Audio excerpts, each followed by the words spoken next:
আসসালামু আলাইকুম রহমতুল্লাহি ওয়া বারাকাতুহু। প্রিয় ভিউয়ার্স, আশা করি সবাই ভালো আছেন। আলহামদুলিল্লাহ, আমরাও ভালো আছি। হাজী গোলাম মোস্তফা এগ্রো ফার্মের পক্ষ থেকে সবাইকে সাদর আমন্ত্রণ। এখন আমরা আছি আমাদের গাভীর শেটে। আর এখন হচ্ছে বিকেলবেলা, আর এখন বিকেলবেলার দুধ দহন চলতেছে। খামারের কাজ নিয়মিতই চলতেছে। দেখতে পাচ্ছেন আমাদের খামার গাভী থেকে দুধ সংগ্রহ করে চারিতে রাখা হচ্ছে, ঝাড়ে রাখা হচ্ছে। তো কিছুক্ষণের মধ্যেই আমাদের দুধ দহন শেষ হয়ে যাবে। তখন আবার ঘরগুলাকে পরিষ্কার করে দেন গাভীকে কাঁচা ঘাস দেব। আমরা এখন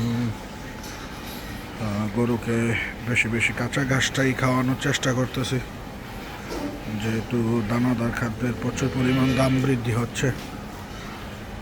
তার জন্য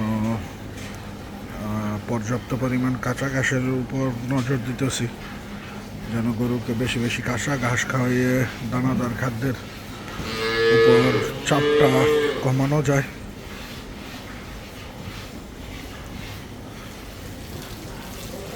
দেখতে পাচ্ছেন আমাদের সমস্ত গরুগুলা এইদিকে রাখা আছে, আর এইদিকে আমাদের বাচ্চাগুলা,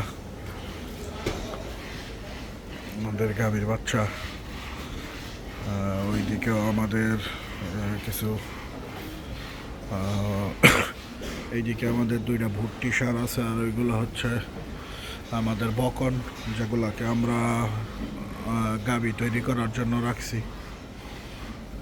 এইদিকে আমাদের বকনগুলো আছে, যেগুলাকে আমরা গাভী বানাবো।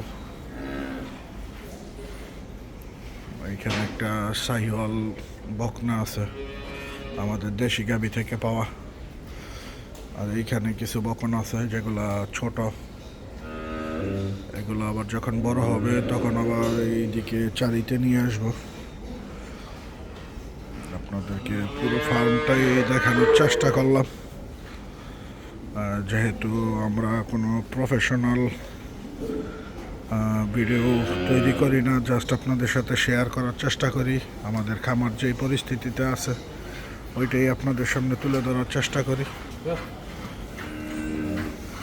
সবাই আমাদের খামারের জন্য দোয়া করবেন, যেন মহান রাব্বুল আলামিন আমাদের খামারটাকে ভালো রাখে, আমাদের খামারের পশুগুলোকে সুস্থ রাখে। এবং আপনারা খামার সম্পর্কে কিছু জানার থাকলে আমাদেরকে কমেন্টস করবেন। ইনশাল্লাহ আমরা চেষ্টা করব আপনাদের সেই কমেন্টসের রিপ্লাই দেওয়ার জন্য। ধন্যবাদ সবাইকে, সবাই ভালো থাকবেন। আসসালামু আলাইকুম।